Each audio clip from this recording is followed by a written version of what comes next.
नमस्कार दोस्तों, मैं दीप बहुगुणा स्वागत करता हूं आपका अपने YouTube चैनल जिसका नाम है स्टडी इन दीप से एम्पायर। दोस्तों, आज मैं आपको दक्षिण हस्त अंगुष्ठ नियम बताऊंगा और ये नियम किसने दिया इसके बारे में भी हम चर्चा करेंगे। और सबसे पहले मैं आपको ये बताता हूं कि दक्षिण हस्त नियम क्या है, इसका एक एग्जाम्पल भी मैं आपको बताऊँगा। तो किसी विद्युत धारावाही, अब किसी विद्युत धारावाही तो मैंने आपको बताया था विद्युत धारावाही क्या होता है।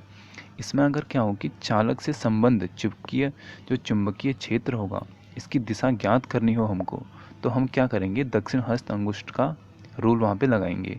ठीक है, तो अभी हम सबसे पहले इसको लगाना सीखते हैं कि किस प्रकार हम इसको अप्लाई करेंगे।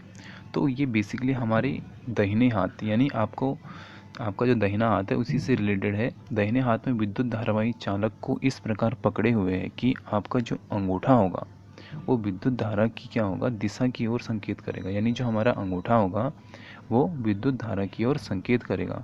तो आपकी जो उंगलियां, यानी हमारी जो उंगलियां होंगी वो चालक के चारों ओर चुंबकीय क्षेत्र की रेखाओं की दिशा में लिपटी होंगी, जैसा कि आपको यहाँ पे डायग्राम में दिखा रखा है। ठीक है, यहाँ पे देखो आप, जो इसकी चारों उंगलियां हैं वो क्या कर रही हैं, हमारी चुंबकीय क्षेत्र को दर्शा रही हैं। और जो ये यहाँ पे इसका अंगुष्ठ है ये क्या कर रहा है, विद्युत धारा को दर्शा रहा है। ठीक है, तो सबसे पहले हम क्या करते हैं, इसको एक एग्जाम्पल के थ्रू समझते हैं।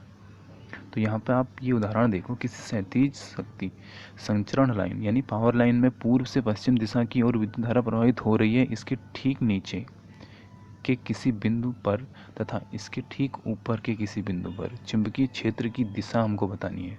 ठीक है, और जो ये हमारा रूल है इसे क्या कहते हैं, मैक्सवेल का कार्कस्क्रू नियम भी कहते हैं, कार्कस्क्रू नियम भी कहते हैं। यदि हम यह विचार करें कि हम किसी कार्कस्क्रू को विद्युत धारा की दिशा में आगे बढ़ा रहे हैं, तो जो कार्कस्क्रू के घूर्णन की दिशा चुंबकीय क्षेत्र की दिशा होती है। ठीक है, तो यहाँ पे अभी हम इसको क्या करना है, हमको यहाँ पे जो हमारा एग्जाम्पल है इसका हमको आंसर बताना है कि जो ठीक नीचे की जो किसी बिंदु पर क्या होगी, इसके ठीक ऊपर के किसी बिंदु पर जो चुंबकीय क्षेत्र की दिशा होगी हमको ये ज्ञात करनी है। तो इसको ज्ञात करने के लिए आप यहाँ पे इसका ये देखो, दक्षिण हस्त अंगुष्ठ नियम का उपयोग किस प्रकार करेंगे हम। विद्युत धारावाही यानी विद्युत धारा पूर्व से पश्चिम की ओर प्रवाहित हो रही है। दक्षिण हस्त अंगुष्ठ नियम को लागू करने पर जो है कि पूर्वी सिरे से अवलोकन करने पर चुंबकीय क्षेत्र की जो दिशा होगी वो तार के ऊपर या नीचे किसी भी बिंदु पर तार के लंबवत तल में दक्षिणावर्त होगी। ठीक है, यानी कहाँ पे होगी, दक्षिणावर्ती होगी। ठीक है, ये चीज़ आप यहाँ पे नोट करना, कहाँ होगी, दक्षिणावर्ती होगी। इस प्रकार के तार के पश्चिमी सिरे से अवलोकन अगर हम करें तो क्या होगा, अवलोकन करने पर चुंबकीय क्षेत्र की दिशा हमको कहाँ पे मिलेगी, वामवृत्त मिलेगी। ठीक है, अब इसका क्या रिलेशन है ये भी हम अभी जानेंगे थोड़ा देर में।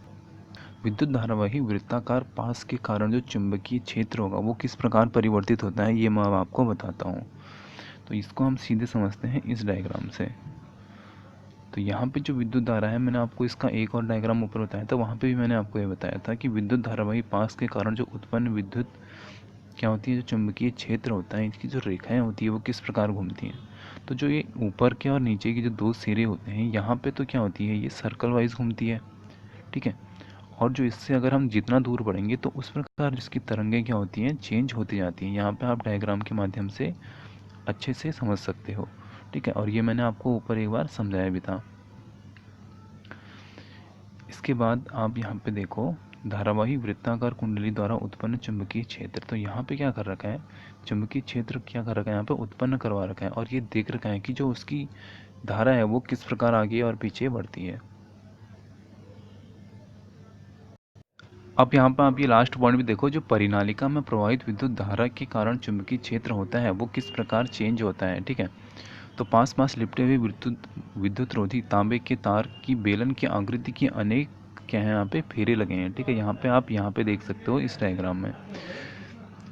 इसको क्या कहते हैं, इसको हम बोलते हैं परिनालिका। क्या बोलते हैं, परिनालिका कहते हैं। किसी विद्युत धारावाही परिनालिका के कारण उसके चारों ओर उत्पन्न चुंबकीय क्षेत्र रेखाओं का पैटर्न यहाँ पे हमको दिखा रखा है इस डायग्राम में।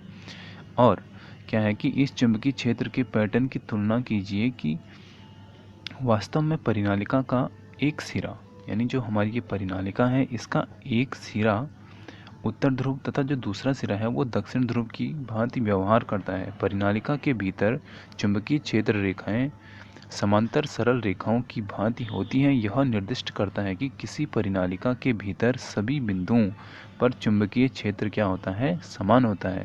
ठीक है, अर्थात यहाँ पे हम क्या निष्कर्ष निकालेंगे कि परिनालिका के भीतर एक समान चुंबकीय क्षेत्र रहता है।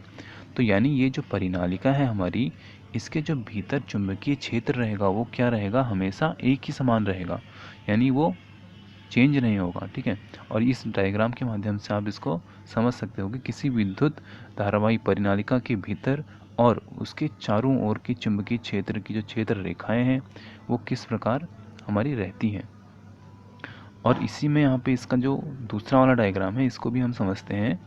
परिनालिका के भीतर उत्पन्न प्रबल चुंबक क्षेत्रीय चुंबकीय जो क्षेत्र का उपयोग किसी चुंबकीय पदार्थ जैसे नर्म लोहे को परिनालिका के भीतर रखकर चुंबक बनाने में किया जाता है। इस प्रकार बने चुंबक को हम क्या कहते हैं, विद्युत चुंबक कहते हैं। तो यहाँ से हमने ये भी सीखा कि विद्युत चुंबक क्या होता है। विद्युत चुंबक क्या होता है, परिनालिका के भीतर उत्पन्न प्रबल चुंबकीय क्षेत्र का उपयोग किसी चुंबकीय पदार्थ जैसे नर्म लोहे को परिनालिका के भीतर रखकर चुंबक बनाने में किया जाता है, और इसी को हम क्या कहते हैं, विद्युत चुंबक कहते हैं। इस प्रकार जो हमारा चुंबक बनेगा उसको हम क्या कहेंगे, विद्युत चुंबक कहेंगे। कि और ये जो डायग्राम आप यहाँ पे देखो, यहाँ पे इसको बनाने की प्रक्रिया दिखा रखी है। तो ये है किसी विद्युत धारावाही परिनालिका का उपयोग करके उसके भीतर, यानी जो उसके भीतर रखी स्टील की छड़ आपको दिख रही है यहाँ पे, इस छड़ को चुंबकित करने में किया जाता है एक विद्युत चुंबक। इसको हम क्या बोलते हैं, एक विद्युत चुंबक बोलते हैं। ठीक है, तो आई होप आपको यहाँ पे आज की चीज़ें समझ में आई होगी। विद्युत चुंबक समझ में आया होगा, परिनालिका समझ में आया होगा, बाएं हाथ का नियम भी समझ में आया होगा। अगली वीडियो में मैं आपको ये बताऊंगा चुंबकीय क्षेत्र में किसी विद्युत धारावाही चालक पर जो बल लगता है वो किस प्रकार लगता है। ठीक है, और यहाँ पे हम एम्पियर के भी बारे में पढ़ेंगे। तो बहुत कुछ मिलेगा आपको अगली वीडियो में जानने को। मिलते हैं अगली वीडियो में, यहाँ पे करते हैं इस वीडियो को समाप्त। जय हिंद, जय भारत।